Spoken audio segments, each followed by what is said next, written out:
Chapter 20. I've got something. Stephen's voice rang out, well before the flushed young officer came bursting through the doorway. Where have you been? Emmett looked at the clock above his whiteboard. The homicide detectives wanted help back out in St. Kilda this morning, but they've had to go without you. I've been working from home. Stephen's face was pink, and Emmett waved him to a chair. Go on then. You won't believe it. I was looking into the victim's education records like you asked, and at first I thought I was getting nowhere. But then I realised none of us had followed up with the college where Natalie was studying. Yes? Emmett gestured for his colleague to hurry up. That placement she was doing was at the nursing home where Tom Norman is living. What? Emmett sat back, shocked. How had they missed that? Yep. Stephen passed over Natalie Gibson's academic records. See? Emmett took the photocopied pages. For a moment, he sat speechless. He'd just accepted that the killer may have been randomly targeting the victims. But this couldn't be a coincidence. Excellent work. Well done. Stephen beamed. So what does that mean, though? Emmett's brain suddenly went into overdrive as he pictured the sterile facility out in Flemington, the impressive garden at the front, and those soulless long corridors. If Natalie was doing her placement there, she would have likely been in contact with Tom. And Daniel Norman. Stephen finished his thought for him. Bloody hell. Emmett's chest pounded. Both Bianca and Ted had warned him they had misgivings about Rosemary's brother. But he'd been so sure he couldn't be their man. Stephen raised his eyebrows. Did we ever ask him if he knew Natalie Gibson? Yes. Emmett mentally ran through his many encounters with the sad man. He looked me in the eye and said no.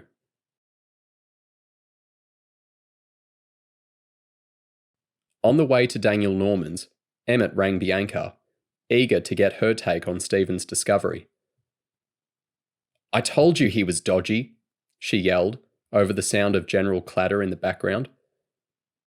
You saw the way he flared up when prodded about the car accident, and he has no alibi for the day his sister was murdered, or the day Natalie went missing. Emmett murmured his agreement, hating the fact that the more experienced homicide detective had been right the whole time. And how are you going over there? Good. Bianca was clearly distracted, whispering something to Ted before returning to the call. We've got some security footage of Rosemary from the Saturday night. It's not great, but you can see her getting out of the taxi and heading southwest down Robe Street. That's quite a small residential strip with lots of apartment blocks, so we're thinking she was meeting someone there. We're going to get all the building management contacts and see which blocks have CCTV installed. Great, Emmett said, before an obvious issue popped into his head. But if we think that Daniel Norman is behind this, why are the women heading to St. Kilda and not to his flat in Flemington? Maybe he's rented a place and they didn't know who they were meeting, Bianca suggested. These crimes are highly premeditated, so anything's possible. Any sign of Natalie around that area? We've tried looking for her in the footage too, but that's a little bit harder, given we still don't have a confirmed time or date of death for her. We've been trawling through anything after about 2 p.m. on the Friday. Beside him, Stephen scribbled on his notepad. Emmett leant over and read the note. Carter is going to try the pathologist's office again for you now. We'll let you know if we have anything more conclusive on Natalie. Great. And how did you go with that new case? Anything in it? Emmett sighed. He hated to think their investigation was going to get any more complicated. I really don't know, he murmured, aware of Stephen's questioning gaze. The missing woman is 37 years old, lives in Moonee Ponds, so inner northwest Melbourne again, and was last seen at a fertility clinic. She's actually the partner of a teacher at Nicholas's school. Anyway, I'll get Williams to make some calls and go from there. After ending the call, Emmett turned his attention to the task at hand, instinctively parking a little further back down the street, out of the direct sight of Daniel Norman's flat. He was regretting not following Ted's suggestion of having the property searched sooner. Did you suspect him? Emmett couldn't help asking his young colleague. Stephen shook his head. No, my money was always on Brian. That man is a pig. Emmett nodded, leading the way from the car to Daniel's driveway. What if it was both of them? He whispered, halting abruptly. What if Daniel killed them and Brian dumped the bodies? Natalie's husband is definitely big enough to manage that task, and it would explain why he was able to remain at work the whole day and secure a solid alibi. And that might explain the money. Stephen got caught up in his boss's enthusiasm. Maybe he was paying Daniel off. Or they were splitting it? Emmett opened his mouth, about to add another layer to his new theory, when a gravelly voice rang in his head. You've been reading too many detective novels. He cleared his throat self-consciously. Anyway, let's not get ahead of ourselves. The most important thing is that we follow the evidence.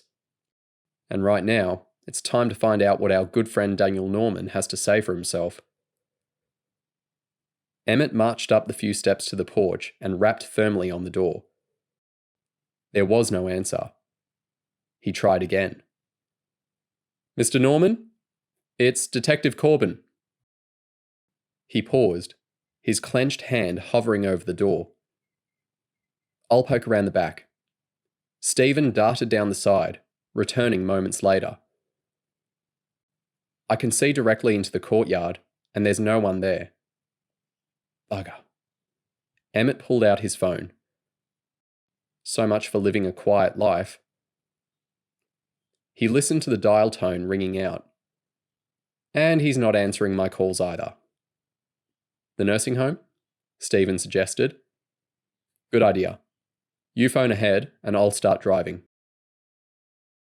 They were well on their way when an exasperated-sounding woman finally picked up. Sorry I missed your earlier calls, she sighed, her voice somewhat distorted by the hands-free speaker. We're never staffed properly on the weekends, and I had to help a client who'd taken a tumble. How can I help? Stephen quickly explained. No, there's no need to let him know we're coming. Has he been there long? Okay, good. We'll see you soon. The car lurched as Emmett hit the accelerator harder. Come on, move, he muttered to a tourist van that was swerving wildly between lanes. He parked in front of the sprawling white complex, directly underneath the large eucalyptus that Bianca had been so taken by. Emmett watched as several blue-green leathery leaves fluttered down onto the windscreen. It's massive. Stephen looked at the wide concrete ramp that led to the single-story reception building. The land value must be enormous. I bet the fees here are high. Emmett pursed his lips, thinking about Daniel Norman's modest flat. I don't work. I'm on a government disability pension. It was obvious that what little remained of the family's money was being eaten up by the care of Tom. Was Rosemary Norman's brother really the sort of person who rented fancy beachside apartments in St. Kilda to murder women? He pushed the niggle aside. How do you want to do this? Stephen asked, flinging the car door open. Let's just go and see what Daniel has to say. Emmett climbed out and led the way up the winding ramp. After signing in, they were left to navigate the maze of long, twisting corridors on their own. When they finally got to Tom Norman's room, Emmett peered in through the small boxed window. His breath caught. The two brothers were seated next to each other, facing out to the gardens beyond. Tom was leaning against his older brother, their figures silhouetted by the afternoon sun. On his lap, Daniel had a newspaper spread out. He was reading to Tom.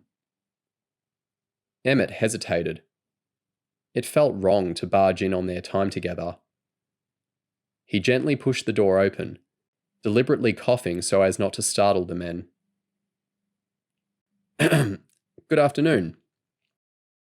His voice sounded oddly formal, and he could see by the jerky movements that Tom was responding to the sound, although he couldn't turn and see his new visitor. Daniel moved the newspaper to the bed and carefully manoeuvred his brother's weight back into his chair. Then he stood up. What's happened? He asked. We need to have a quick chat. Emmett stepped inside. This is my colleague, First Constable Carter. I'm not sure you've met. Daniel looked confused, extending an arm to shake hands with the young officer. Has something happened? Emmett ignored the question, instead moving over to Tom and turning the chair just enough so that he could face his guests. Good to see you again, Tom. The lips of Rosemary's younger brother quivered, releasing drool down his chin. Emmett reached for a tissue and gently dabbed it away. How's the funeral planning going? Daniel frowned, looking suspiciously from Stephen to Emmett before sitting back in his chair. It's going okay. We're leaning towards a cremation, aren't we, Tom? He patted his younger brother on the arm. It seems the most dignified way to go, given everything that's happened. Emmett nodded. Have you got somewhere in mind that you might leave her to rest? Daniel turned to the window behind Tom's bed. I was thinking of just here, near the rose garden. When the staff aren't looking, of course. That way she can stay close to Tom. Forgive me, Emmett whispered, but I was under the impression that she wasn't that close to you, or Tom. She's still family, and the three of us are all that's left. Well, we were all that's left. Now there's just me and Tom, of course. Emmett looked to the rose garden, which was lying dormant, bare save for a few woody shrubs. He hadn't thought of that. With no offspring from any of the Norman children, the three siblings were the last of their line. We need to ask you some more questions, Daniel. Are you happy for us to do that here with Tom, or would you prefer we stepped outside? Daniel shrugged. Here's fine. I have nothing to hide. Okay. Emmett shuffled forward on his seat. When I spoke to you last, you said you didn't know the other woman who was found deceased near your sister, Natalie Gibson. That's right, Daniel responded almost automatically. I didn't know her. And you're certain about that? Yes. We found out that Ms. Gibson was volunteering here, as part of a college placement. Okay. Daniel stared blankly from Emmett to Stephen. Well, doesn't that strike you as a little odd? I suppose so. Daniel turned to Tom, whose lips were vibrating softly. Hang on. I need to get him some water. Emmett waited while Daniel gently pressed a plastic cup and straw to Tom's mouth, using a bib by his bedside drawers to pat him dry. But you still claim that you didn't know Natalie. I don't claim I didn't know her. I didn't know her. Could she and Rosemary have crossed paths here? Could she, in fact, have been a friend of your sister's? Or Tom? I guess so. But if she was, I didn't know about it. Emmett sighed, aware he wasn't getting very far. Do you recall ever seeing a petite brunette carer here? Just a little younger than yourself? No. Did you ever notice any members of staff paying particular attention to Tom? Not really. What about that newspaper article? Emmett reached past Tom to the bedside drawers, where the photocopies had been on his last visit. He slid the top drawer open, patting around inside for the papers. Did any carer show much interest in that? Daniel shrugged. I don't think so. Hang on. Emmett's fingers had landed on something wooden. He retrieved the beaded bracelet, turning it over in his hand and admiring the unusual black markings. It was definitely the same one he'd seen in Rosemary's holiday snaps. Do you know why your sister might have left this here? A loud gurgling noise came from beside Daniel. Tom's arms flailed. Tom? Emmett was certain Rosemary's younger brother was trying to communicate. Was this a gift for you? Stop it. Daniel's voice was curt, a flicker of the angry man Emmett had first met reappearing. You're upsetting him. Our sister's been murdered, for Christ's sake. Don't start waving her belongings around in our faces. She probably just left it by mistake. Emmett placed the bracelet carefully by the bed, noticing the way Tom's head drooped forward, his shoulders rounding like a doll flopped helplessly on the floor. But his left arm was still thrashing. Reaching back into the drawer, Emmett tugged at the top sheet of paper. It was catching on something. What's this? He picked out a shiny silver necklace that had hooked itself around the edge of the paper. No idea, Daniel snapped. Maybe Rosie was collecting trinkets for Tom. I don't think you should be going through his stuff like this, though. Emmett turned to Tom. Do you mind? The younger brother didn't respond. It's very ornate, isn't it? Emmett held the chain so that the heart-shaped locket hung in the middle. Rosemary certainly had eclectic tastes. He flipped the clasp open, and then froze. He didn't need to look twice to recognize the two small children, whose faces proudly beamed back at him. The little girl with chubby cheeks, the boy's deep brown eyes. Why would your brother have Natalie Gibson's necklace? Emmett heard his pitch rise as he turned from the carefully positioned photos inside the silver heart to the stony face of Daniel Norman. What? Near the doorway, Stephen stood up. These are photos of Natalie Gibson's children. This is her necklace. Why would it be here, in your brother's drawer? Tom's lips smacked together. More drool ran down his chin. Emmett's heart raced. Mr. Norman? He nodded to Stephen, who was already moving forward. You'll need to come with us. You're under arrest.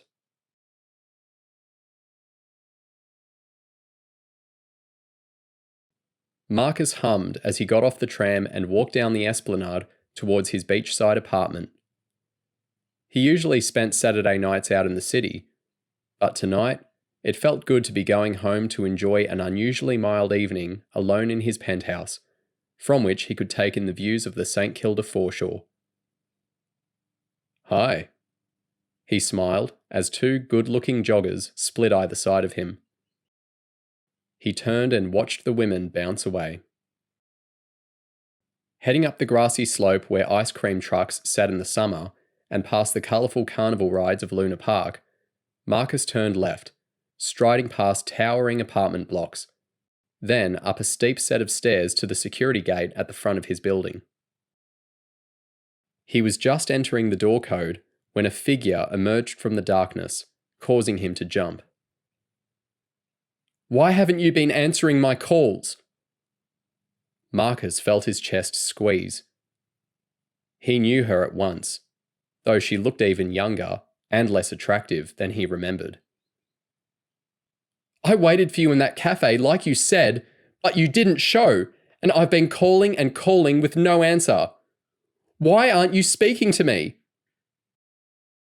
Laura's voice was screechy, and several people leaving Marcus's building stopped to look. He gritted his teeth. This kind of public display was the last thing he needed.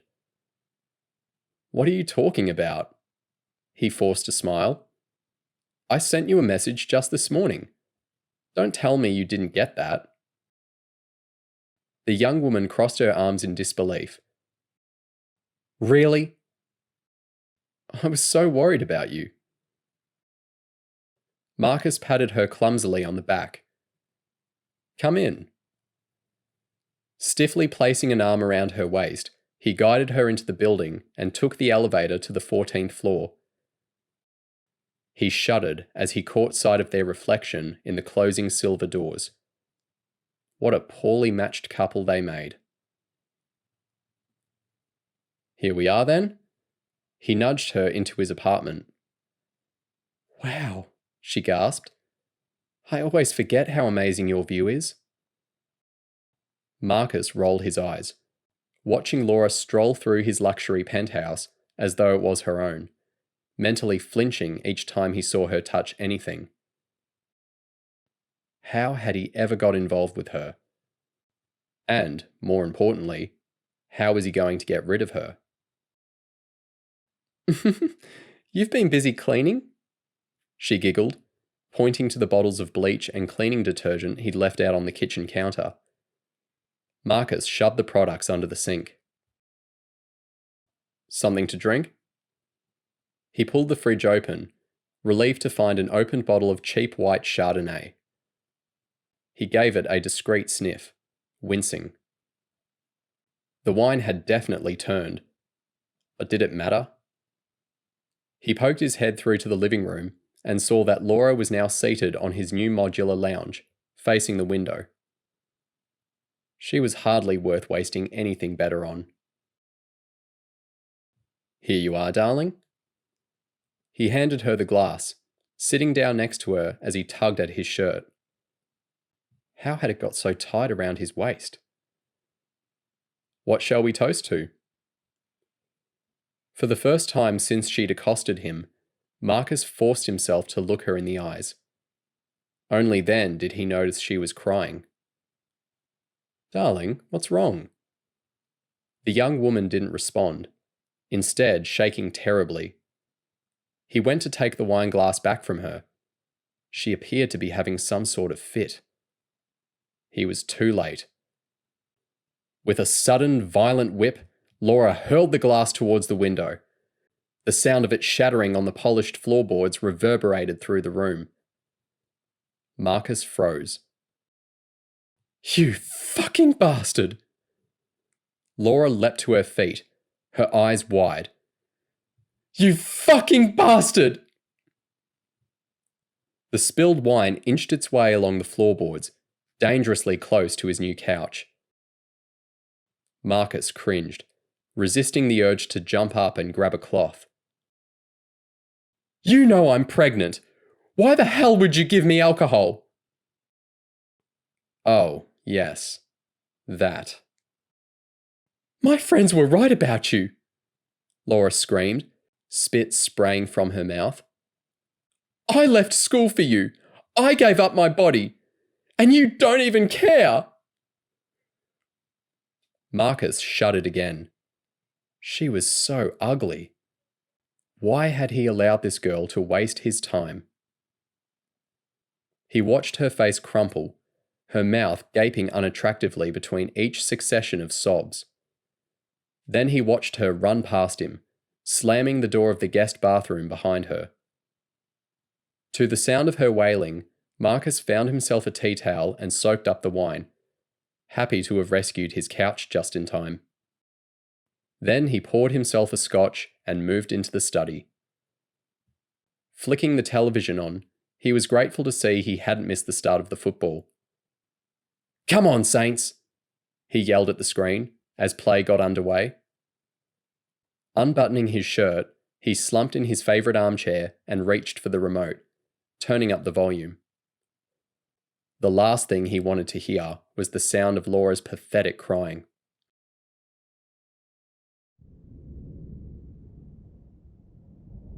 Outside the shelter shed, the boy waited impatiently for his friend to arrive, dangling his feet from the bench and scouring the sea of students that was streaming in through the school gates. Any moment now, the trio would march in. Tom, his brother Daniel, and their sister Rosemary. The siblings easy to spot, with their reddish hair and unusually pale skin. He patted his backpack lovingly before carefully unzipping the main compartment and peering in. The gold-wrapped present was still protectively nestled in his spare jumper, his handmade cards sitting upright. The boy beamed, almost giddy with excitement as he imagined the joy to come. Today was a special day. His best friend was turning 8. He couldn't wait to see Tom's face when he presented him with his gift. It had taken all his determination to get enough money to buy it, saving his lunch change, and even sneaking a few coins from the wallet of the old man when he wasn't looking. And his friend would love it. Of that he was certain. They'd seen it in the shops together, one afternoon late last year when they'd been out with Tom's parents.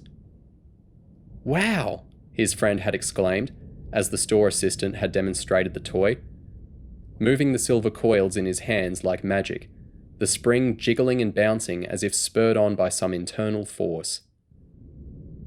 "It's called a slinky," the man had said. "You can even walk it downstairs." From that day on, they talked endlessly about getting themselves a slinky, and the boy knew his friend had been bitterly disappointed when Santa failed to deliver on their hopes last Christmas. He wriggled in his seat, watching the yard duty teacher make yet another lap of the school ground. Where was Tom? When the bell sounded, the boy did his best not to feel grumpy. He remembered his friend had been out for dinner with his family the night before, so maybe he just slept in? But when his class returned from their morning break to find the school principal standing earnestly at the front of the room, he knew something was very wrong. "I have some sad news." Ms. Riviera's voice was softer than usual, her hands clasped deliberately at her front. "Your classmate, Tom Norman, was involved in a car accident last night. He's at the hospital. He's been very badly injured." A few of the children gasped. The boy was only aware of a dull throbbing in his ears. "Will he be back tomorrow?" a girl in the front row asked. "I don't think so." Ms. Riviera rocked awkwardly on her heels. "It was a very bad crash. Tom is seriously hurt." "But he won't die, will he?" someone else called out. The boy felt his stomach lurch, the smell of his dead mother filling his nostrils. "I hope not. The doctors are doing everything they can." Looking from his carefully hung bag, in which the special gold present was still safely tucked, to the oddly stiff principal at the front, the boy buckled forward, vomit spilling from his mouth to the carpet. The last thing he remembered was the feeling of someone's hand rubbing his back in small circles.